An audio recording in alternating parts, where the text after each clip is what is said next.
Baga rabbi si galche gaa ilmaanii diimatte. Baga rabbi si galche amma naan jettaati guyyaa fuudha xiyyaatu hin dhufne. Maal amma naan jetta? Deemanuma xiyyaa nurraa deemeeti. Kanaan takka garan qabne amma maal godhuu dhufte mee qoy? Maal godhuu dhufte? Guyyaa fuudha xiyyaatu hin dhufne. Fuudha boo namatti nimtanii eeguma fuutee mana galte garre. Namatti nimtanii boo guyyaa keetii natti maniitiin dhaqe. Natti maniitiin dhufe. Maalittiin beekaa afooshaa tokko hanga waa xiqqoo tokko walitti qabattee beeraa hanga tokko wajjin galte. Beerrummaa naasii biratti afaan kaatu yeetiin hafe maaltu nu galche. Aboo kooyi ati wal garramee teetana bal'ina waliin dhufnaati.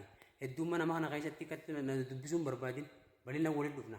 Ati akkanaatii meddaani. Boo hangalma irraa qabnaami. Si galchaati garee san maaltu si galche garee beeraa keessa maaltu si galche. Anumaa akka hangalma irraa qabnaan jee. Kooyi wal hubannee jira numaa wanni takka takka dhufuun gaariidha. Baga sirri gootee yaabsheet.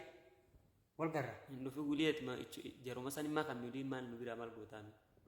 Isin biraa aboo gurba waan biraan naasisiin amma keessummaan irra jireetii bu'anii.